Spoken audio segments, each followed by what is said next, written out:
여러분 안녕하십니까? 이재명의 민주당이 이제 망할 모양입니다. 자, 지금 정규 은퇴를 선언한 이들까지도 지금 긴급 회견을 열고 인터뷰를 하고 마이크를 잡기 시작했습니다. 자, 김부겸 전 국무총리가 전계를 떠났는데 다시 등장했습니다. 인터뷰를 통해서 이재명 대표를 박살냈습니다. 자, 지금 민주당의 원로, 한때 잘 나갔던 인물들이 지금 속속 이재명을 지획하기 시작했습니다. 방금 전 집에서 쉬다가 뛰쳐나온 사람이 또 한 명 있습니다. 손학규 전 대표입니다. 자, 손학규 전 대표 지금 이름 참 오랜만에 들어봅니다. 사실상 정치 활동을 중단한 손학규가 다시 긴급 기자회견을 방금 전 열었습니다. 이게 모두 다 이재명 때문이라고 합니다. 이재명 대표의 사법 리스트, 이재명 대표의 민주당, 그리고 이재명 대표가 왜 인천에 출마했느냐, 또 이재명 대표가 지금 병리평 위성 정당 폐지 뭐 이런 걸 놓고 지금 들고 일어났습니다. 아무튼 민주당 내가 부글부글 끓고 있습니다. 등장만 하면 또 당신, 또 비상대책위원장 하느냐, 신당 창당하느냐, 이런 질문이 기자들로부터 쏟아집니다. 그만큼 이재명의 민주당은 이제 존재감을 상실하고 있습니다. 자, 지금 사라졌던 인물들이 속속 등장합니다. 이게 두 가지로 생각할 수 있습니다. 그만큼 이재명이 개판을 쳤다. 또 이걸 이용해서 내가 한번 다시 정치를 해볼까. 이런 두 가지 생각이 듭니다. 아무튼 손학규가 등장했습니다. 방금 전 민주당 대표를 지낸 손학규. 동아시아 미라의 내단 사임 고문이 기자회견을 갖고 이재명 대표의 이른바 사법 리스크에 대해서 당 전체가 사법 리스크 올가미에 여긴 데 대하여 책임의식을 가져야 한다.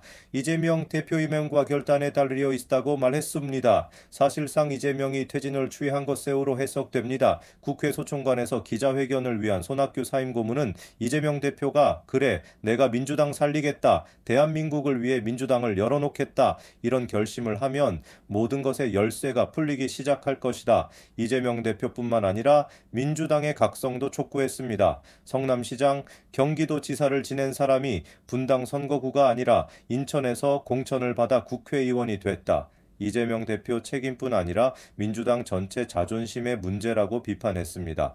이어 대표가 되고 사법 리스크에 민주당이 꼼짝 못하게 됐다. 탄핵, 특검점 여러 가지를 하지만 결국 스스로를 묶는 것이다. 이렇게 비판했습니다. 탄핵 전문 병병증이란 말까지 나옵니다. 그러면서 이재명 대표뿐 아니라 민주당 전체 의원의 패기가 없어졌다. 의원들이 나라를 생각하는 패기, 지사적 열정이 보이지 않는다고 쓴소리를 했습니다. 설악트 3인 고문은 이재명의 거처에 대해 민주당이 여러 갈래가 있지만 이재명 대표의 마음과 결단에 달린 것이다. 사실상 이재명의 사치를 촉구했습니다. 앞으로 당내 선거관리위원장, 비상대책위원장, 신당 창당 등 총선에서 역할을 묻는 말에 내가 무엇을 하겠느냐고 설명했습니다. 자, 이 밖에도 당내 산적한 현안들에 대해서 거침없이 발언했습니다. 5선 이상민 라인의 탈당에 대해 그분이 더는 견딜 수 없으니 나갔을 것이다. 이 난국을 헤쳐나갈 방안을 다각도로 논의하고 모색해야 할 것이다. 송영길 전 대표의 반년 연대 탄핵 주장에는 우리나라 정치는 반년 친년, 당내에서는 친명, 비명 대결, 구도가 누구를 반대하는 발상부터는 안 된다. 그래서 민주당이 이렇게 되는 것이라고 비판했습니다. 아울러 이낙연 전 대표의 신당 참담 가능성에 대해서 되도록 당이 하나가 되고 당의 새로운 길을 모색했으면 좋겠다. 이 전 대표의 생각을 모르겠어서 답하기 어렵다고 했습니다. 무엇보다도 여야가 합의의 연동형을 병립형으로 폐기시키고 권력별 비례대표제를 도입하면 거대 함당의 적대적 공생관계를 공고하고 정치적 대결 구도를 심화시키는 커다란 국제라고 밝혔습니다. 거대 야당은 압도적 다수 의석을 무기로 탄핵을 마구 자행하며 대통령이 거부권 행사할 것이 명백한 법안을 의도적으로 통과시켜 국정을 혼란시키고 있다. 대통령과 해당은 야당과 대화를 거부하면서 2년 논쟁을 앞세워 보수 세력 결집의 급급이라고 주장했습니다. 자, 아무튼 손학규 상임금은 거의 이재명을 다이아 리틀메이로 이렇게 몰아붙이기 시작했습니다. 오죽하면 집에서 시장을 이렇게 뛰쳐나왔겠습니까? 자, 손학규의 오늘 기자회견 이제 뭐 다 뛰쳐나옵니다. 그만큼 이 민주당은 이제 고압 신조어를 정당으로 변신하고 있다는 사실입니다. 윤석열 대통령이 김홍일 국민권익위원장을 이동관 후임으로 방송통신위원장에 정형 내정했습니다. 자, 지금 방송통신위원장 자리는 하루도 허투루 남겨둘 수가 없는 자리입니다. 지금 더불어민주당이 이동관 전 방송통신위원장의 탄핵소추안을 국회에 발의하면서 긴장감이 감돌았습니다.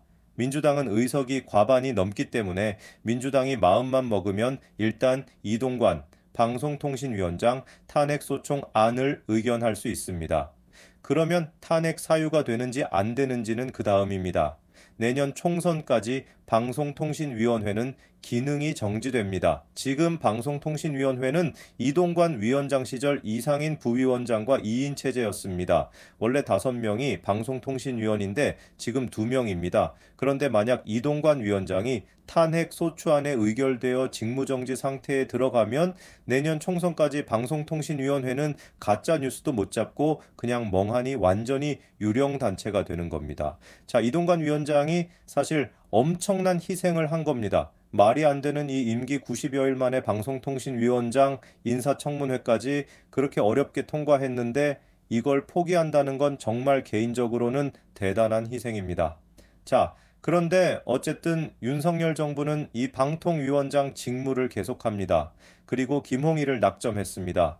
김홍일 국민권익위원장은 현재 한동훈 법무부 장관의 후임으로 일어났던 인물입니다. 윤석열 대통령이 대검 중수 이과장 시절 중수부장을 지냈던 인물로 사실 검찰의 꽃이라고 할 수 있는 과거의 경험이 있습니다.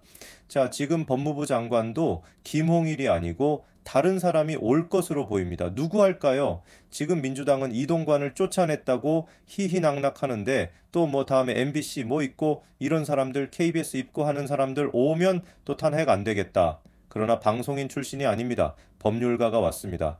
자, 이동관 전 방통위원장이 거대 하단의 탄핵 압력으로 불가피하게 사임을 표했습니다. 그리고 방통위 의무는 한시도 중단될 수 없습니다. 특히 총선을 앞두고 민주당은 방송통신위원회에 기는 마비를 내렸을지도 모릅니다. 그렇지만 민주당은 흐를 들렸습니다. 윤 대통령은 김홍일 국민권익위원장이 독심이 있고 안정감이 강점인 것을 고려해 방송통신위원장으로 택했습니다. 지금 권익위원장을 새로 뽑아야 하는 부담도 있지만 바로 이렇게 한 이유는 국민권익위원장에 취임하기 전에 인사검증이 충분히 이루어졌고 인사청문회를 하더라도 자신 있다. 뭐 이런 것들이 많이 감안된 것으로 보입니다. 김홍일 국민권익위원장은 방송 출신은 아니지만 MBC에서 누굴 지냈던 누구시 오면 우리가 또 탄핵하겠다. 이제 안 될 겁니다. 자, 지금 일단 윤 대통령의 신임이 두터운 사람입니다. 방송통신위원장 자리는 하루도 비워줄 수가 없는 자리입니다.